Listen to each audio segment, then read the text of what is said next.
Welcome to another episode of China Update, where I provide you guys with the most up-to-date political, economic and geostrategic analysis on the world's number 2 economy.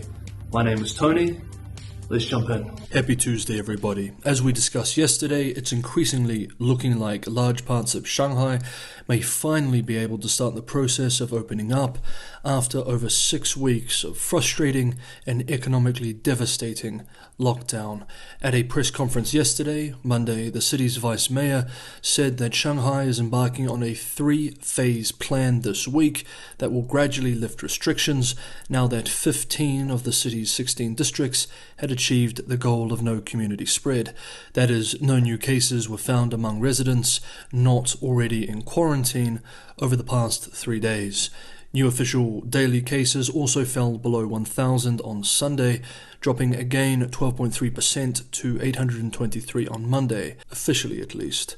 Then on Tuesday, today, the deputy director of Shanghai's Health Commission, Zhao Dandan, said during a press conference that all 16 districts in the city have achieved the societal zero COVID goal.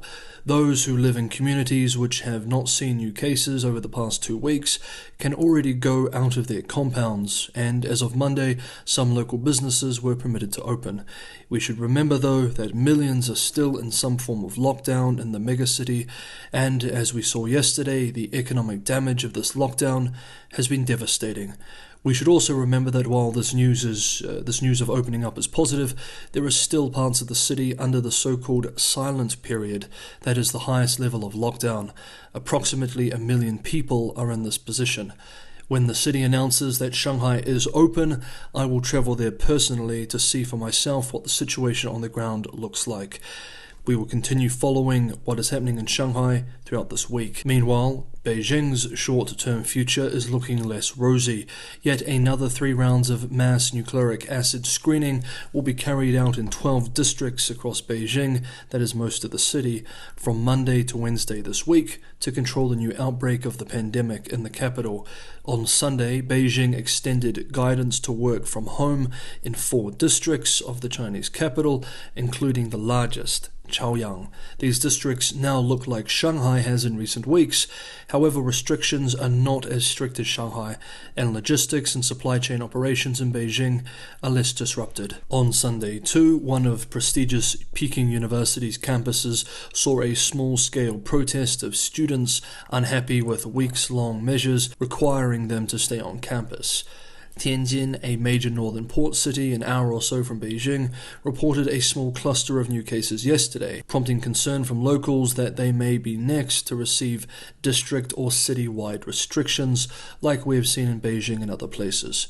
With the Politburo Standing Committee statement from 2 weeks ago, we know that dynamic zero-COVID policy and all its implications are here to stay. On Monday, yesterday, the head of the National Health Commission published a special article in the authoritative party ideology publication 九事, or Seeking Truth, called Unswervingly Implement the General Policy of Dynamic Zero-COVID.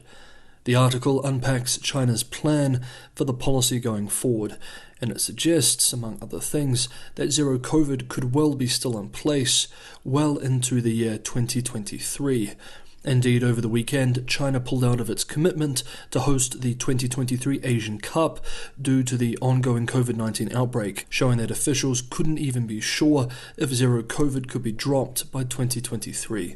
Now, going back to the plan listed in 九事, the plan includes building thousands of permanent quarantine facilities across the country and setting up dedicated teams to carry out mass testing for hundreds of millions of residents. Quote, the provincial capitals and cities with a population over 10 million will set up a 15-minute walking distance nucleic acid sampling circle, which will be engaging in testing regularly every week.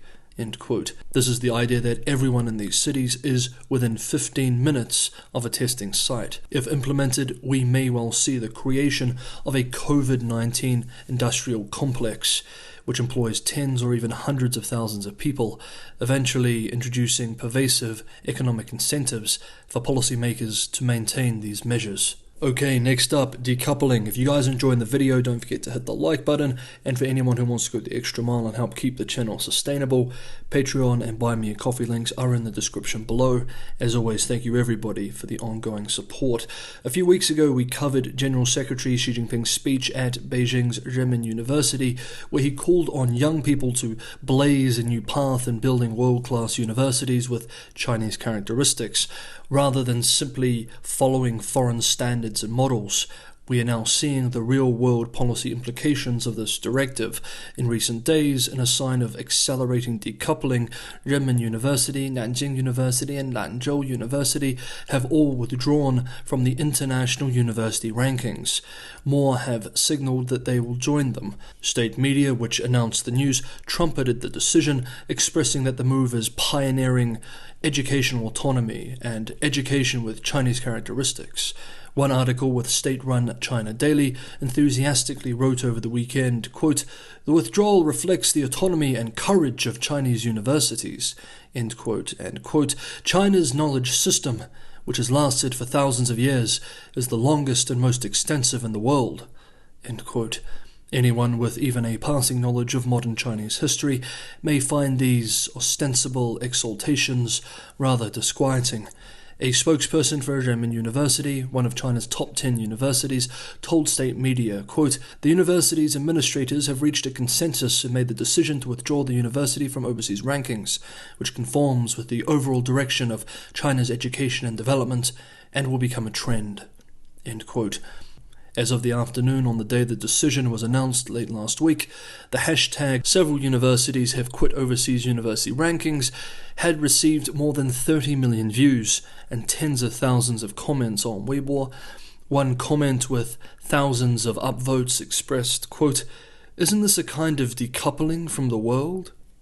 End quote. And finally, let's move to Chinese economic and financial developments, and let's continue to examine some of China's economic performance from April.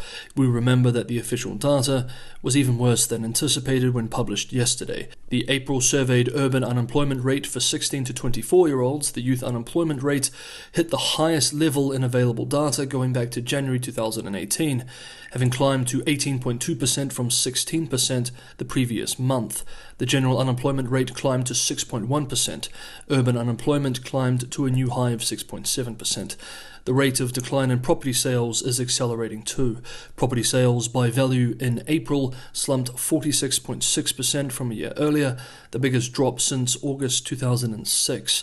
And sharply widening from the 26.17% fall in March, according to data from the National Bureau of Statistics. Property sales in January through April, by value, fell 29.5% year-on-year, compared with a 22.7% decline in the first 3 months. One of the bright spots of the data, although that is debatable, investment in infrastructure rose by 6.5% in April. We remember that this was largely funded through special local government bonds, so we should not be surprised to learn that as of April 25th, Chinese provinces issued 1.3 trillion RMB of various kinds of special bonds, accounting for 89% of the annual quota, according to data from the Finance Ministry published yesterday. Yesterday, too, we also received new research conducted by Peking University and fintech giant Ant Group Co., which surveyed over 16,000 micro and small businesses. The research found that nearly 40% of residents said that they could just survive only 1 month with their cash on hand. Caixin analysts observed, based on this data, that this means that a large number of small businesses would face bankruptcy if they were caught in a COVID lockdown that lasts that long, which many lockdowns have. We remember from yesterday too that household demand is very weak. A prominent Chinese economist, David Li, at a recent economic forum in Beijing, called for the government to offer cash subsidies to residents affected by the pandemic as a way to prop up consumption, while also stressing that protection of the industrial chain remains critical too. Industrial production in the Yangtze River Delta, the mega region which hugs Shanghai, was down 14.1% in April. Quote, "At present, a lot of factories have not been able to resume production. The United States has invited many leaders from Southeast Asia to the White House in hopes of relocating China's production lines to their countries. We cannot self-destroy the Great Wall we have built." End quote.